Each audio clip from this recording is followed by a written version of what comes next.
to the Web3 Prof Podcast.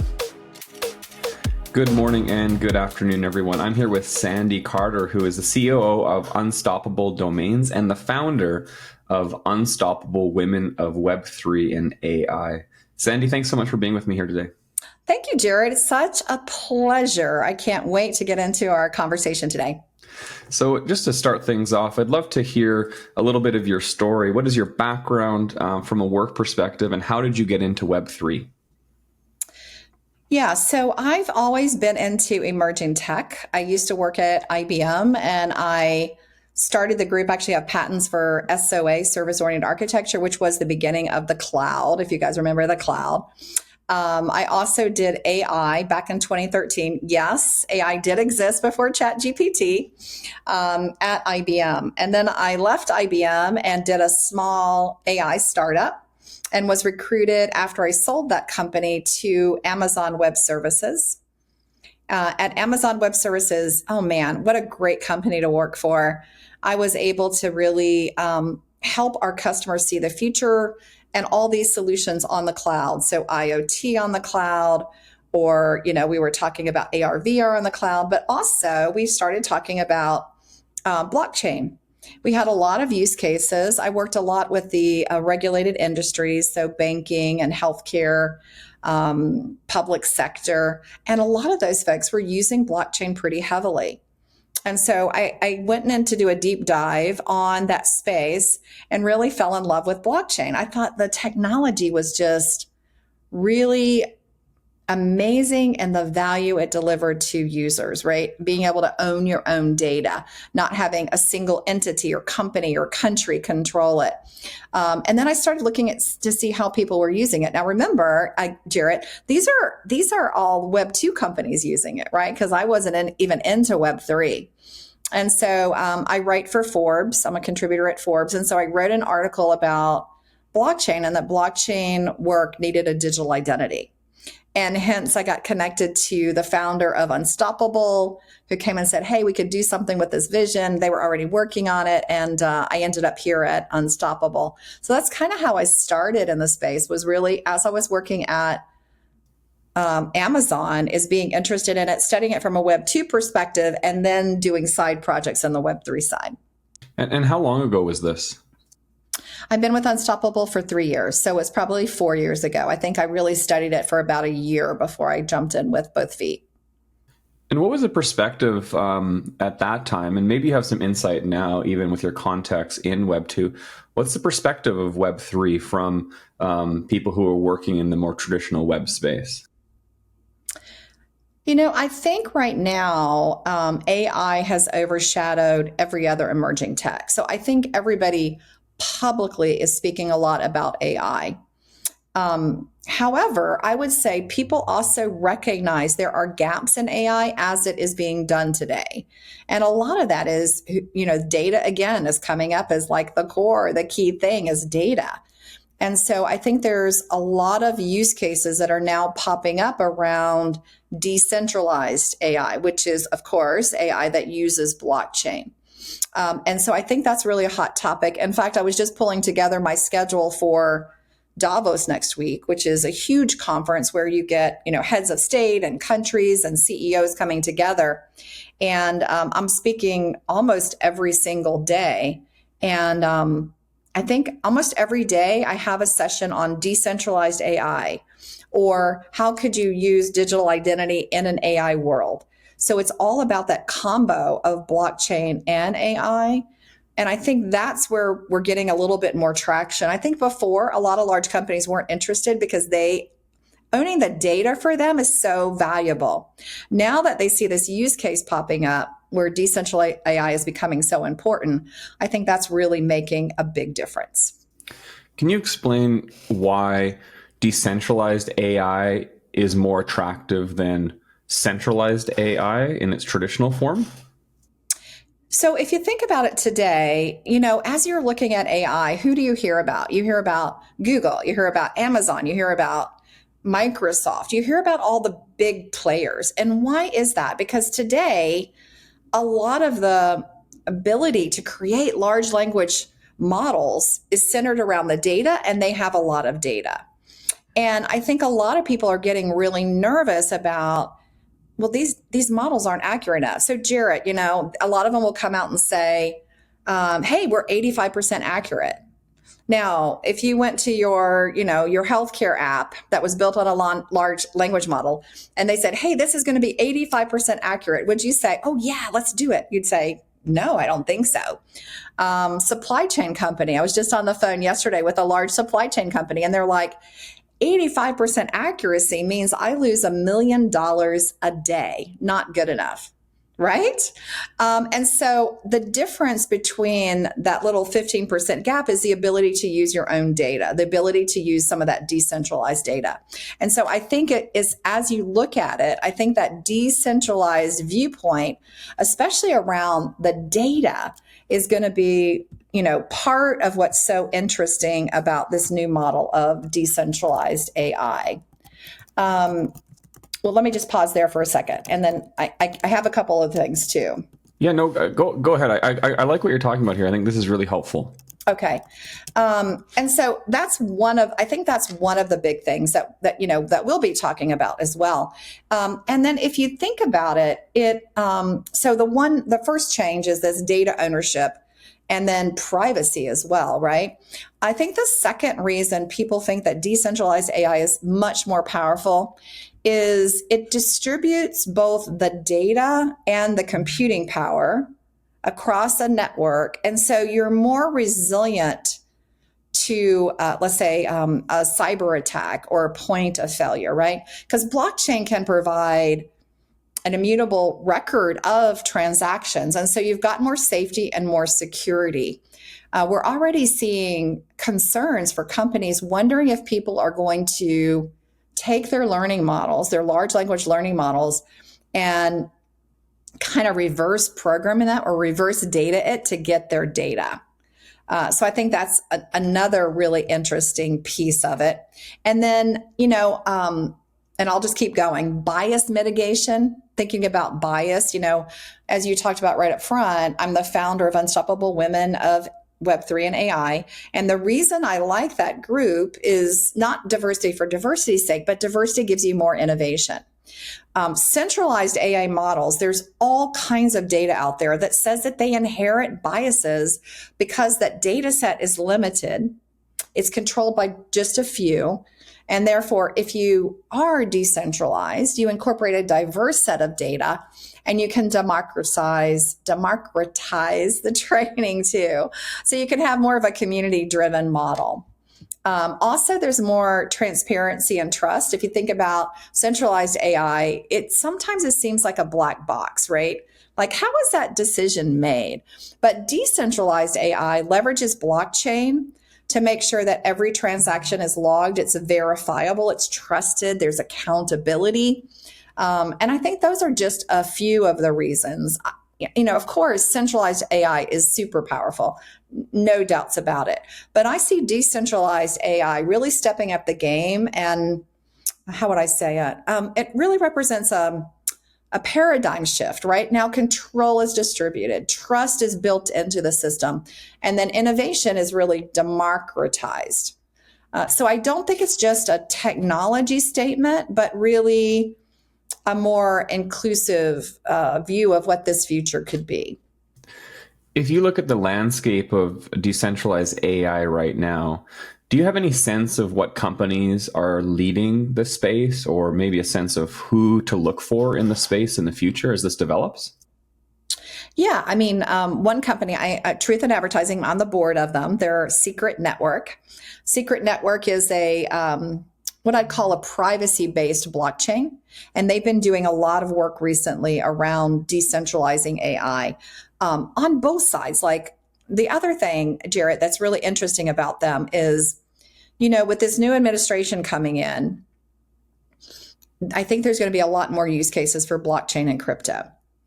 Well, blockchain and crypto really touts, hey, we're transparent and you can see everything. Well, I'll just think about it for my daughter. If my daughter's at college and she orders a pizza every night at 7 p.m., someone can see that crypto transaction that happens regularly. Could someone stalk her or target her because of that?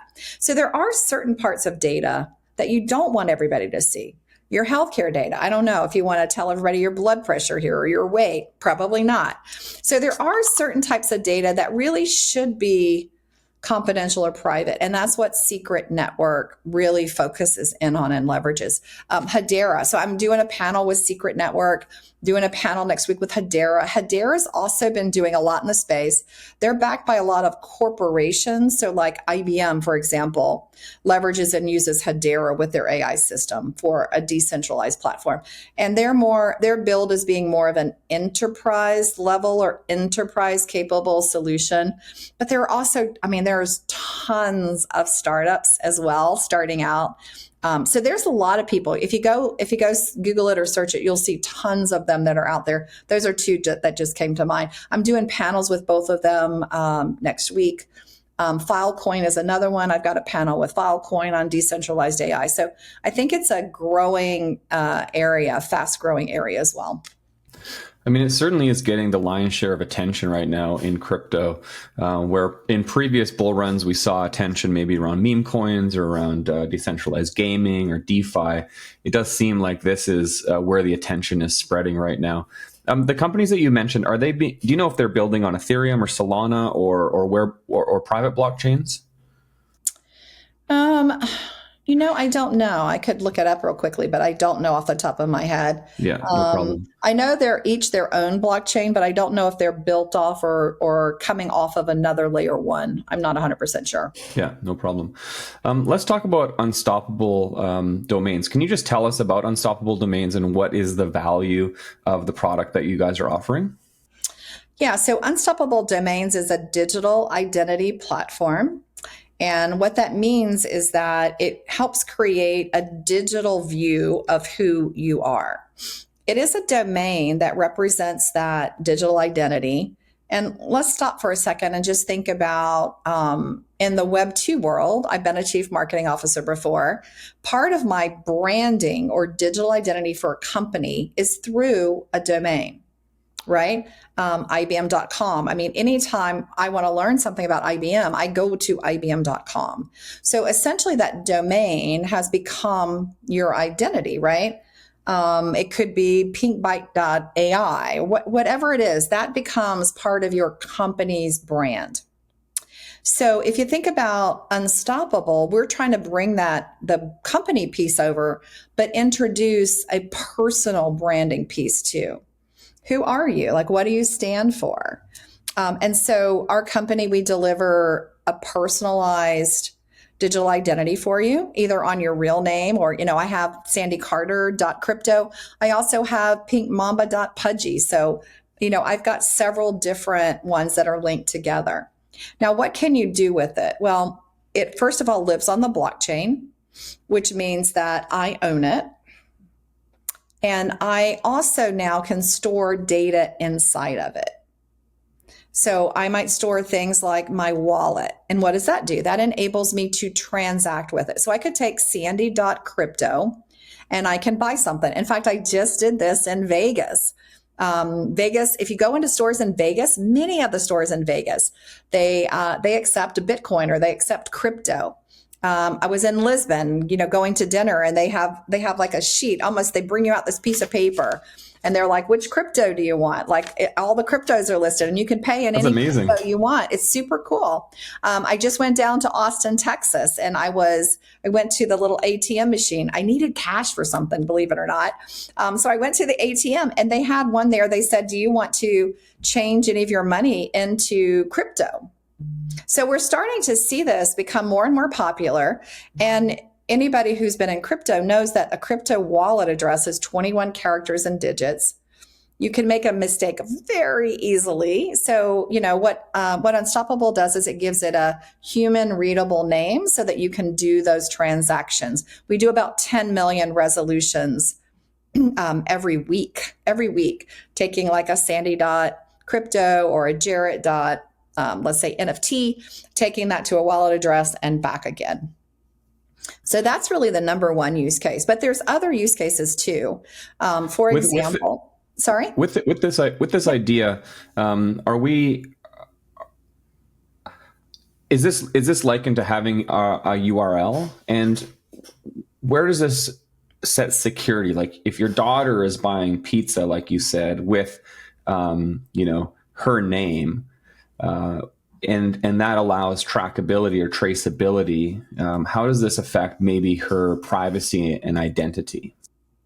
Well, that transaction will still be covered on the wallet. And it really depends upon what chain. Today, it depends on what blockchain she's using. So if that transaction is going over a secret network, no, you would not be able to track it. But if it's going over Ethereum or Polygon, you can, because everything is visible and everything is transparent today. So what it does allow you to have a profile. You go to ud.me / whatever the domain is. So ud.me / sandy.crypto. And if you went there today, this is a view of myself on chain. Everything that exists to me on chain that I want to share, because I own it, I get to decide, does Jared get to see that or not, right? And let me just back up, on chain versus online. So I'm sure maybe your listeners already know this, but I find this fascinating. I just went back in the archives and I found this Today Show, which is a US TV show.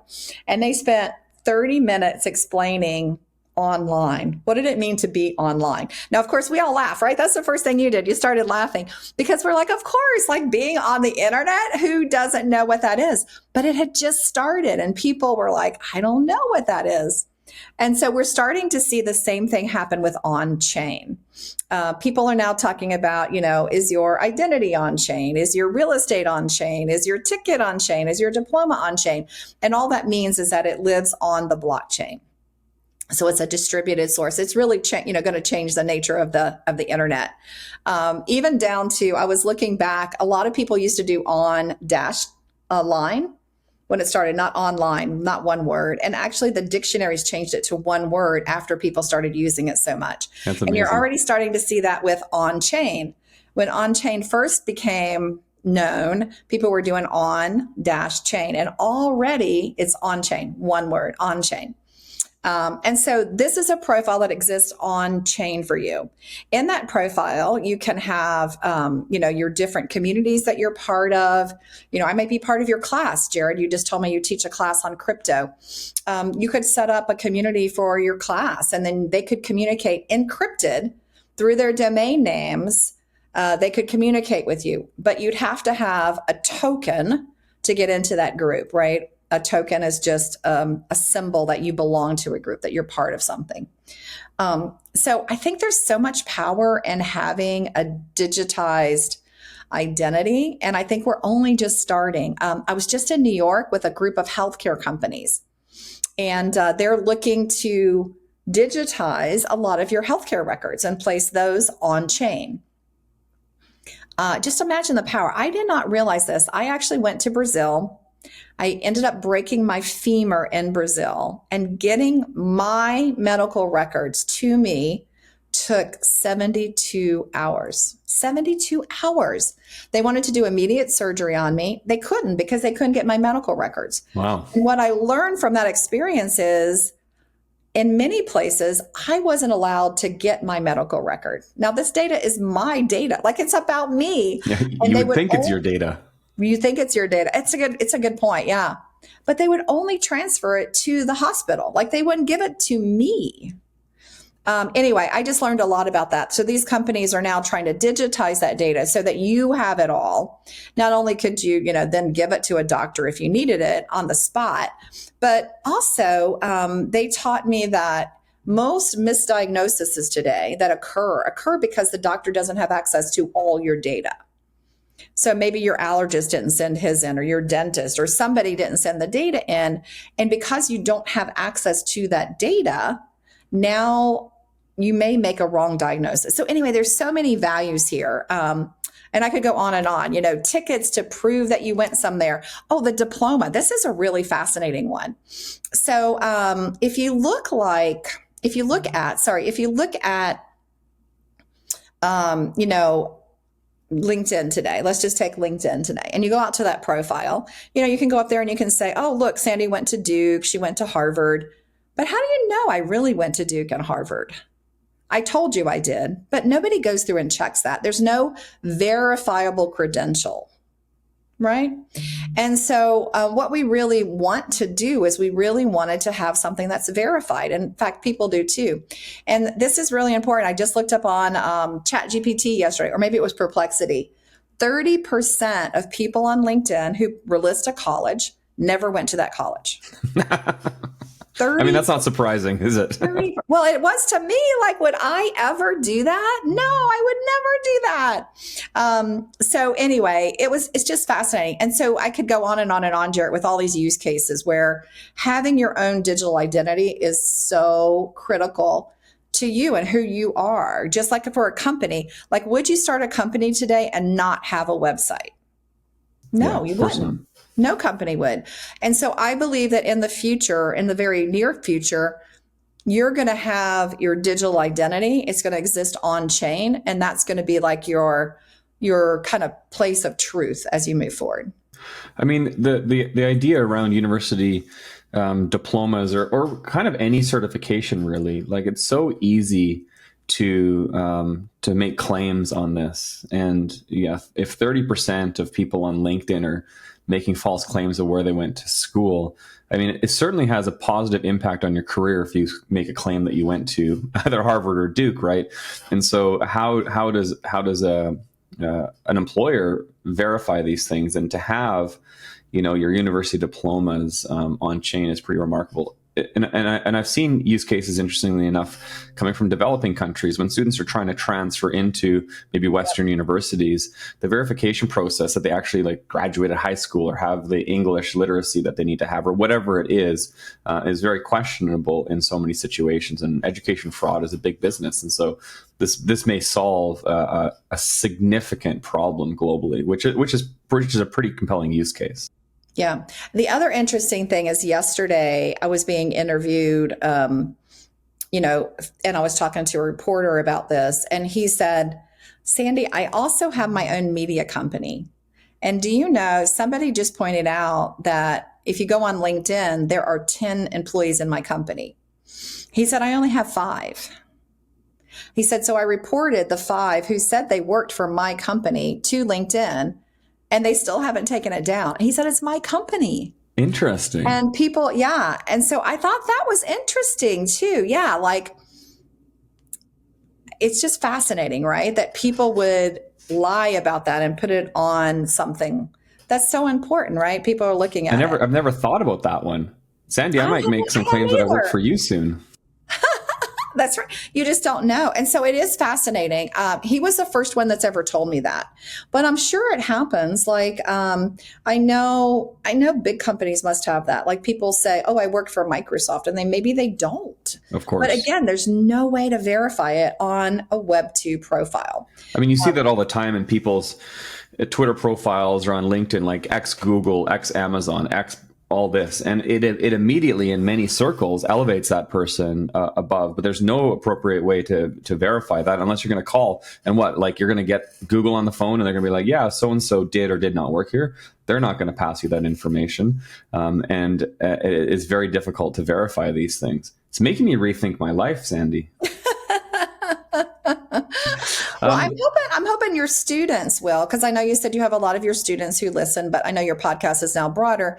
But I think it's really important for the next generation, right? Like, our generation has probably already gone through a lot and they've already, leveraged certain things. But for the future, like, my daughters are already starting to create their profiles.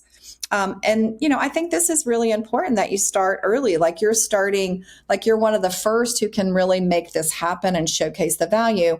I also find, Jarrett, and you might find this in your classes too, I find that the next generation really gets this digital identity. Like, they play games, right? They own digital swords. They have digital offices, or not offices, but bedrooms and that kind of thing, right? And they value it. One of my daughter's birthday parties, for one of her friend asked for Robux. And I thought that was so fascinating. I was like, oh, so you don't want me to get you like a real shirt or like a real something. You want me to give you digital currency so you can go and buy digital things. And she said, yes, Miss Carter, I'm redesigning my bedroom. And I was like, oh, your bedroom? Oh, my bedroom in Roblox. And so they get it, right? So this is going to be so much easier for them to comprehend than someone from a different generation.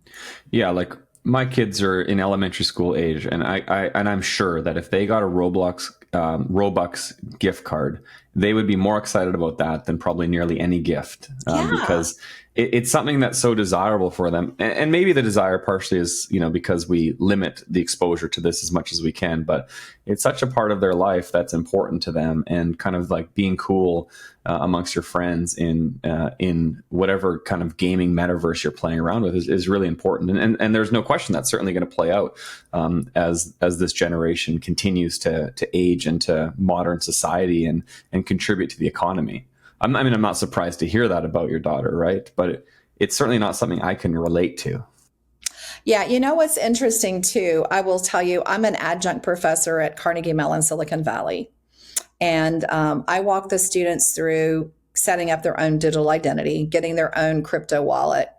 My class was an hour and a half. I think we were done in 20 minutes. I mean, literally 20 minutes. Like most of the class already had a crypto wallet. Most of the class did already. So they already knew. And so it was like fast. I did the same class for 100 chief digital officers. Now, these guys are super technical. You know where I'm going to go, right? Yeah. Super technical, like they're very savvy.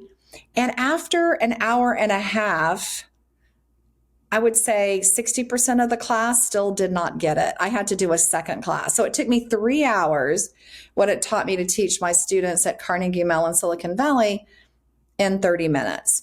Now, that's not a slam. It's a slam on us, actually, because we, as the Web3 industry, need to make it so much easier. I mean, you have to go to exchange. You have to transfer money. Wait, you've got ETH and WITH and like what? And it's hard, right? It's not easy. We have to make it easier. But I just found it fascinating. The difference, I mean, it just popped out to me, the difference in these generations from teaching the same class to two different people. I mean, it gives me a lot of hope for the future, but maybe not a lot of hope for today. I'm kind of like, man, these people should be pretty sophisticated to be able to pull something like that off. But it is complicated, right? Like it is not easy to get your money from your bank into a centralized exchange, trade it into some type of cryptocurrency, into whatever wallet you're hoping for. Does that wallet work with the layer blockchain you're using? Are you on MetaMask or Phantom? And what is a layer 1? And then you want to maybe then work with a layer 2 on Polygon or something. And I mean, you're at the end of this, you're like, my gosh, I have no idea where my crypto is and what I've done. And it can be really complicated. And then add in Bitcoin, right? Because everybody's now talking about Bitcoin. Yeah, I own Bitcoin. You can't put Bitcoin in certain wallets. Like you have to, so it's hard. So I'm not going to diss them too much because it is hard. It takes a lot to be stepped through it. And we live in this, right? So I've lived in this now for 3 years. So, but we have to make it easier. This is why I think we had an Chat GPT moment. I mean, think about Chat GPT, how they could have released that. Could have been much different interface. Like, think about if a Web3 designer had designed Chat GPT, we'd probably have to connect to a wallet. We'd have to do something hard. And they said, no, we're going to make it super easy. And this is where I think the Web3 industry really fell down, is in that user interface, making it easy enough so everybody could have like a Chat GPT moment in the Web3 world. Yeah. And that's what we're trying to do. We're trying to bring Web3 to Web2. Like for .coms now, let's say you have Jarrett.com or you have, your Web3 prof podcast.com. You can now tokenize that domain. And what does that mean? It means that you place that domain on chain, on the blockchain. And now you can do all the things that we talked about, because now it exists in the Web2 world or the DNS world and in the on-chain world. And so instead of us waiting for them to come over and understand all our terminology, we just decided to go to them and help them start with a couple of things without losing what they already had. And I think it's a big lesson for us in Web3.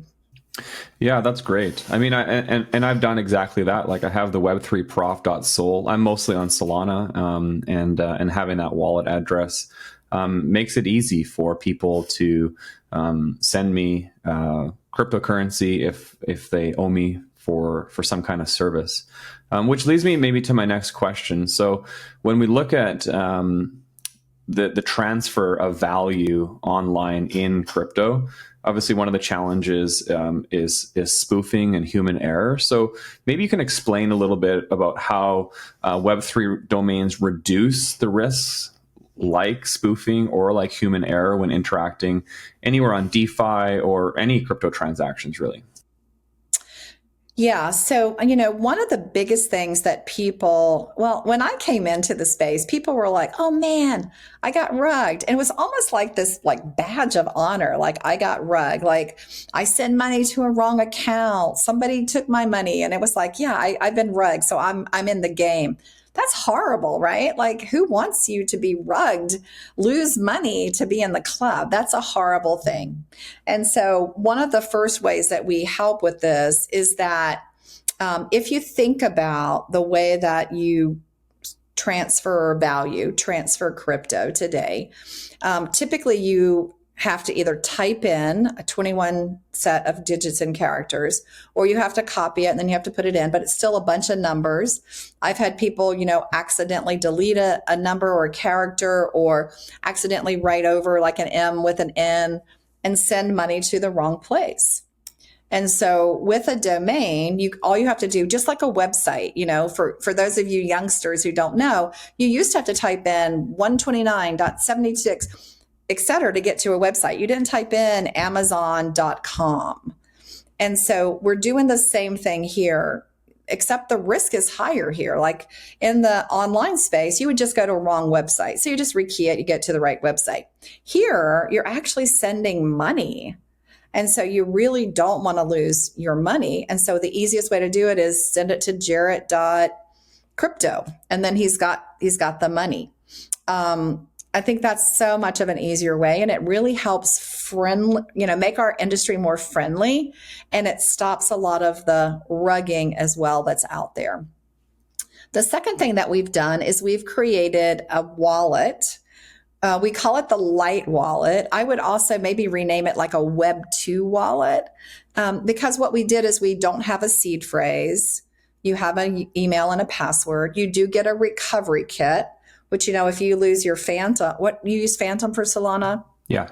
Yeah. If you lose that stuff, like the guy in California who had his, did you hear about this? He had his, like in the fire. Yeah. He had the seed phrase. Like I have a desk here. He had a seed phrase taped to the desk, and he had like tape over it and everything, so he would never lose it. It was stuck to his desk. Oh, wow. He was in Dubai during the fire. When he came back, his home was gone. And of course his desk burned up. Claimed that he had 100 ETH, and now he can't get to it because his seed phrase is gone. And so we make it a little bit easier. We have a custodied wallet that you can, work on and measure and do things with a little bit differently. So that's another level of security, especially if you're just getting started. And then the third thing we do is if you're brand new and you're just getting started, you can come in. You actually don't have to buy for your on-chain domain with crypto. So I know many of them today, you have to pay crypto, which means you have to go and do all these other things in order to buy. But for us, you can use PayPal, you can use a credit card. It's just another easier way to get started. It keeps you safe because you recognize what that means, you know how to use it. And you can go from there. And just for clarity, who is the custodian of this wallet? Am I custodying, or for lack of a better term, am I the holder of these tokens, or is it centrally controlled, more like a centralized exchange? It's like a custodied wallet that we have partial custody and you have partial custody for. Okay. Yeah. So it is like, it's like Web 2.5 kind of situation, making it easier for those. Great way to say it. That's the Web 2.5 term, I think, is helpful for people to be like, yeah, it's like not all the way there, but it's kind of a step in the right direction, right? Yeah, I'm innovative, but not like all the way innovative. Yeah, I like exactly. It's true. Like you would not believe I have so many people who come to me and they're like, this is so cool. I have to be like cool. So just get me there, but I don't want to go all in. I just want to get in a little bit so people know that I know what I'm talking about, right? That's exactly right. What are the biggest hurdles that you see for mass adoption of Web3 digital identities, and how is Unstoppable Domains working through some of these challenges? Yeah, I would say one of the biggest is education. How do we educate the market? How do we, ensure that everybody understands what it is? I actually just had a meeting on Monday and Tuesday where, I had a mixed room audience I was talking to. And some people were like, oh, yeah, on chain, got it, let's move on. And the rest of the people are like, I don't get it. Like, I'm lost. And so remembering that there's different levels of understanding and doing education. So we've been launching educational videos. We also know not everybody learns via a video. So we've also been doing educational blog posts, actual like recording like a Zoom so you can actually see someone do it, pause it, and replicate it. I think that's one of the biggest things is how do I get everything set up? Like if I want my profile, if I want an on-chain profile, how do I set that up? And so we're trying to make that easier and ensuring that together we can help them enter this new world and it's not quite so scary. Jared, it's also the reason I started Unstoppable Women of Web3 and AI. When I first came into Unstoppable, we had tons of resumes come in. Only like 5% of them were women. And that's so shocking because I worked at Amazon Web Services. I worked for an AI startup. I worked for IBM. I would always get 30%, at least 30%. That wasn't good enough, but 30%. Oh, wow. So 5% was like, oh my gosh. It's a big divide. Big divide. And so the reason I started this group was to educate people.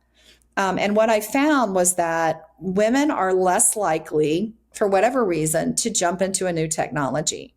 And they want to feel safe when they're asking questions. So what we try to do is create a safe space where we could educate people about some of these topics that they would need to understand. So I think one of the biggest ways we get widespread adoption is helping education. And then the second one, we really talked about that Chat GPT moment, right? We need a really strong, compelling use case, like something that's either really easy or so compelling that you're going to take the time to learn it so you can do it. Not an optional thing. Now, we may be at that moment here with a new administration because of the really big push and focus on crypto and blockchain. The leader that they named is not the leader of AI, it's the leader of AI and blockchain. And so I do think that may help us get to that point as well. That's great. That's super helpful. Sandy, just as we wrap up, where can we learn more about you? I know you're coming out with a book soon. Where can we find out about Unstoppable Domains? Tell us how we learn more about your work. Yeah, so our website is unstoppabledomains.com. So you can go there and find out everything about us, unstoppabledomains.com. You can also follow us on social media. Just as a heads up, on Twitter, we are Unstoppable Web, not Unstoppable Domains. So I guess someone already had Unstoppable Domains when we came in, so we had to take Unstoppable Web. So it does exist. Just make sure you go and grab it. I am also all over social media. So on Twitter, I'm Sandy_Carter. On Instagram, I'm Sandy_Carter founder. You can find me on LinkedIn, on WhatsApp, on Telegram. I mean, you name it. I'm all over. Just reach out. I'm happy to chat or answer any questions that you have. And I do have a new book coming out. It's called AI First, Human Always. And I felt like people really needed to understand what's happening. I was just at CES and I found a lot of companies now are talking about an AI culture for their business, right? To attract new employees, to be productive, to be competitive. And so I saw this coming about a year ago when I started writing the book. It'll be published in March, but you can pre-order it now. It does include blockchain in it. I told the publisher I cannot write any AI book without talking about the power of blockchain and what decentralized AI is going to bring to the table. So it does have that in it too. And then I try to present how humans will still have a role, and I think always have a role. in the equation. I know some people believe all of our jobs are going away and we're going to be hanging out on the beach and sipping a margarita. I don't see that happening. And so I wanted people to know, yes, it's AI first, but humans always will be in the equation. That's great. Sandy, I really appreciate you spending some time with me here today. I found our conversation to be super insightful, especially your insight on AI, which is kind of this mysterious box out there that we're all trying to grapple with. So thanks for being with me, Sandy. I really appreciate it. Yeah, thanks for having me, Jarrett.